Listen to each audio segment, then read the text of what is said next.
Hi guys, welcome back to the Sunita lifestyle channel. ಬನ್ನಿ friends, ಇವತ್ತು chicken biryani, chicken kebab ಮಾಡೋ easy recipe ತೋರಿಸ್ತೀನಿ ನೋಡಿ. ಅರ್ಧ ಕೆಜಿಯಷ್ಟು ಬಿರಿಯಾನಿಗೆ ತೊಗೊಂಡಿದ್ದೀನಿ. ಇನ್ನು 1 ಕೆಜಿಯಷ್ಟು ಕಬಾಬ್ ತೊಗೊಂಡಿದ್ದೀನಿ. ಚೆನ್ನಾಗಿ ತೊಳೆದು ವಾಶ್ ಮಾಡಿ ಇಟ್ಕೊಂಡಿದ್ದೀನಿ. ಅರ್ಶಿಣದ ಪುಡಿ ಹಾಕಿ ಕಲರ್ ವಲಸೆ ವಾಸನೆ ಎಲ್ಲ ಹೋಗೋ ಥರ ಅರ್ಶಿಣದ ಪುಡಿ ಹಾಕಿ ತೊಳೆದಿದ್ದೀನಿ. ಬನ್ನಿ ಈಗ ಶುಂಠಿ ಬೆಳ್ಳುಳ್ಳಿ ಪೇಸ್ಟ್ ತೊಗೊಂಡಿದ್ದೀನಿ. ಕಬಾಬ್ಗೆ ರೆಡಿ ಮಾಡ್ಕೊತಾ ಇದ್ದೀನಿ. 1 ಬೌಲಷ್ಟು ಶುಂಠಿ ಬೆಳ್ಳುಳ್ಳಿ ಪೇಸ್ಟು, ಅದಕ್ಕೆ ನಾನು 2 ಮೊಟ್ಟೆನೂ ಸಹ ಹಾಕಿ ರನ್ ಮಾಡಿದ್ದೀನಿ. ಖಾರದ ಪುಡಿ ಹಾಕ್ತಾಯಿದ್ದೀನಿ ನೋಡಿ, ಚಿಲ್ಲಿ ಪೌಡ್ರ್ ಅಂತಾರಲ್ಲ, ಅದನ್ನು 3 ಸ್ಪೂನ್ ಹಾಕ್ಕೊಂಡಿದ್ದೀನಿ. ಕಲರ್ಗೆ ಅಂತ ಅರ್ಶಿಣದ ಪುಡಿ ಹಾಕೋತಾ ಇದ್ದೀನಿ ನೋಡಿ. ಚೆನ್ನಾಗಿ ಬರುತ್ತೆ, ಮನೇಲಿ ಒಂದ್ಸಲ ಟ್ರೈ ಮಾಡಿ ನೋಡಿ. ಕಾರ್ನ್ಫ್ಲೋರ್ ಹಾಕೋತಾ ಇದ್ದೀನಿ. ಗರಮಾಗಿ ಚೆನ್ನಾಗಿ ಬರುತ್ತೆ. ಕಾರ್ನ್ಫ್ಲೋರ್ ಆ್ಯಡ್ ಮಾಡಿದ್ದೀನಿ ಅದಕ್ಕೆ.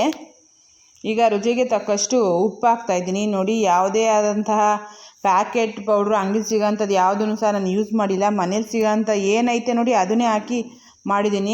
ತುಂಬ ಚೆನ್ನಾಗಿ ಬರುತ್ತೆ. ಮನೇಲಿ ಒಂದ್ಸಲ ಟ್ರೈ ಮಾಡಿ ನೋಡಿ. ಮಕ್ಳಿಗಂತೂ ಖಂಡಿತ ಇಷ್ಟ ಆಗುತ್ತೆ ನೋಡಿ. ಕಲರ್ ಎಷ್ಟು ಚೆನ್ನಾಗಿ ಬಂದಿದೆ ನೋಡಿ, ಸೂಪರಾಗಿ ಬಂದೈತೆ. ಮನೇಲಿ ಒಂದ್ಸಲ ನೀವು ಟ್ರೈ ಮಾಡಿ, ಕಮೆಂಟ್ ಮಾಡಿ ಹೆಂಗೆ ಬಂದಿತ್ತು ಅಂತ.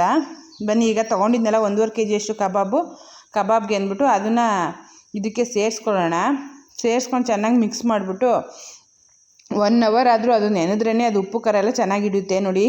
ಲೆಗ್ ಪೀಸು ಸಹ ಒಡ್ಸೋರೆ, ಹಂಗಾಗಿ ತೋರಿಸ್ತಾ ಇದ್ದೀನಿ ನೋಡಿ. ಈ ಥರ ಚೆನ್ನಾಗಿ ಇರುತ್ತೆ. 1 ಅವರ್ ಆದರೂ ನೆನೆಯೋಕ್ಕೆ ಬಿಡಿ, ಚೆನ್ನಾಗಿರುತ್ತೆ. ಚೆನ್ನಾಗಿ ನೆಂದಿರುತ್ತೆ. ಉಪ್ಪು ಖಾರನ ಸಹ ಚೆನ್ನಾಗಿ ಇಟ್ಕೊಳ್ಳುತ್ತೆ. ತಿನ್ನೋಕ್ಕೂ ಸಹ ರುಚಿಯಾಗಿ ಚೆನ್ನಾಗಿ ಬರುತ್ತೆ. ಬನ್ನಿ ಈಗ ಬಿರಿಯಾನಿಗೆ ಕುಕ್ಕರ್ ಇಟ್ಕೊಂಡಿದ್ದೀನಿ. ಅದಕ್ಕೆ ಒಂದು 5 ರಿಂದ 6 ಸ್ಪೂನ್ ಎಣ್ಣೆ ಹಾಕ್ತಾಯಿದ್ದೀನಿ. ಮತ್ತು ಗೋಡಂಬಿ ಮತ್ತು ಏಲಕ್ಕಿ ಫ್ಲೇವರ್ಗೆ ಹಾಕ್ತಾಯಿದ್ದೀನಿ.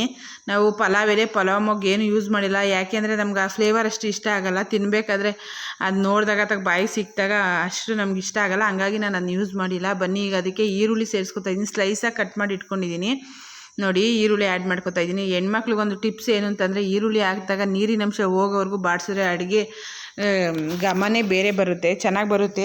ಒಂದ್ಸಲ ಟ್ರೈ ಮಾಡಿ ನೋಡಿ ನೀವು. ಕೆಲವ್ರು ಏನು ಮಾಡ್ತಾರೆ ಅಂದರೆ, ನೀರಿನಂಶ ಇದ್ದಾಗಲೇ ಬೇರೆ ಏನು ತರಕಾರಿ ಇರುತ್ತೋ, ಚಿಕನ್ ಇರುತ್ತೋ ಹಂಗೆ ಆ್ಯಡ್ ಮಾಡಿಬಿಡ್ತಾರೆ. ಅಷ್ಟು ಅದು ಚೆನ್ನಾಗಿ ಬರೋಲ್ಲ ನೋಡಿ. ಚೆನ್ನಾಗಿ ಬಾಡೈತೆ. ಶುಂಠಿ ಬೆಳ್ಳುಳ್ಳಿ ಕಲ್ಲಲ್ಲಿ ಜಜ್ಜಿಟ್ಕೊಂಡಿದ್ದೆ ನಾನು. ಅದಕ್ಕೆ ಹಸಿ ವಾಸನೆ ಬರೋವರೆಗೂ ಉರಿಯೋಣ ಬನ್ನಿ ನೋಡಿ. ಚೆನ್ನಾಗಿ ಬಂದೈತೆ. ಅದಕ್ಕೆ ಅರ್ಧ ಕೆಜಿಯಷ್ಟು ಚಿಕನ್ ತೊಗೊಂಡಿದ್ನಲ್ಲ ಅದನ್ನು ಸೇರಿಸ್ಕೊಂಡಿದ್ದೀನಿ.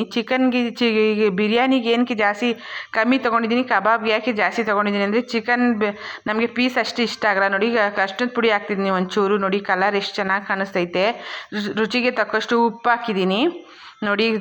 ಯಾವುದೇ ಅಡುಗೆ ಆದರೂ ನೋಡೋಕ್ಕೂ ಚೆನ್ನಾಗಿರಬೇಕು, ತಿನ್ನೋಕ್ಕೂ ಟೇಸ್ಟಿಯಾಗಿರಬೇಕು. ನೋಡೋಕ್ಕೆ ಚೆನ್ನಾಗಿದ್ದಾಗಲೇ ಅದು ತಿನ್ನಬೇಕು ಅಂತ ಅನಿಸೋದು.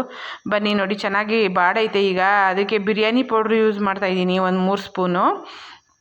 ಬಿರಿಯಾನಿ ಅಂದಮೇಲೆ ಬಿರಿಯಾನಿ ಪೌಡ್ರ್ ಹಾಕದೆ ಹೆಂಗೆ ಮಾಡೋಕ್ಕಾಗುತ್ತೆ, ಒಳ್ಳೆ ಟೇಸ್ಟ್ ಕೊಡುತ್ತೆ ನೋಡಿ. ಈಗ ಟೊಮೊಟೊ ನಾನು ಚಿಕನ್ ಎಲ್ಲ ಆದಮೇಲೆ ಹಾಕೋತಾ ಇದ್ದೀನಿ. ಯಾಕೆ ಅಂತಂದರೆ ನೀರಿನಂಶ ಬಿಟ್ಬಿಡುತ್ತೆ ಅಂತ ನೋಡಿ. ಆ ಗ್ಲಾಸಲ್ಲಿ ನಾನು 2 ಗ್ಲಾಸ್ ಅಕ್ಕಿ ತೊಗೊಂಡಿದ್ದೆ, 4 ಗ್ಲಾಸ್ ನೀರು ಹಾಕಿದ್ದೀನಿ. ಉಪ್ಪು ಖಾರ ಸ್ವಲ್ಪ ಕಮ್ಮಿ ಇತ್ತು, ಅದಕ್ಕೆ ಸೇರಿಸಿದ್ದೀನಿ ನೋಡಿ. ಲಾಸ್ಟಲ್ಲಿ ಕೊತ್ತಂಬರಿ ಪುದೀನ ಹಾಕ್ಬಿಟ್ಟು 2 ವಿಸಲ್ ಹೊಡ್ಸೋಣ ಬನ್ನಿ. ಅಷ್ಟೆಲ್ಲ ಆಲ್ರೆಡಿ ಎಣ್ಣೆ ಕಾದಿತ್ತು ನೋಡಿ.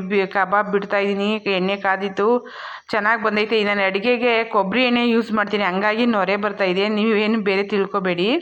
ನಾನು ಆ ಪ್ಯಾಕೆಟ್ ಎಣ್ಣೆ ಏನು ಯೂಸ್ ಮಾಡಲ್ಲ. ಮನೆಯಲ್ಲೇ ಕೊಬ್ಬರಿ ಇರುತ್ತಲ್ಲ, ಅದನ್ನ ಆಡಿಸ್ಕೊಂಬಂದು ಅಡುಗೆಗೆ ಯೂಸ್ ಮಾಡ್ಕೊತೀನಿ ನೋಡಿ. ಎಷ್ಟು ಚೆನ್ನಾಗಿ ಬಂದೈತೆ, ಸೂಪರಾಗಿ ಬಂದೈತೆ ಬಿರಿಯಾನಿ ಅಂತೀನಿ, ಕಬಾಬು ನೋಡಿ. ಬಿರಿಯಾನಿನೂ ಸಹ ಚೆನ್ನಾಗಿ ಬಂದೈತೆ ನೋಡಿ. ಒಳ್ಳೆ ಕಲರಾಗಿ ಒಳ್ಳೆ ಟೇಸ್ಟು ಸಹ ಇತ್ತು, ಸೂಪರಾಗಿತ್ತು. ಬನ್ನಿ ನೀವು ಮನೆ ಒಂದ್ಸಲ ಟ್ರೈ ಮಾಡಿ ನೋಡಿ. ನನ್ನ ವಿಡಿಯೋ ಇಷ್ಟ ಆದರೆ ಸಬ್ಸ್ಕ್ರೈಬ್, ಲೈಕ್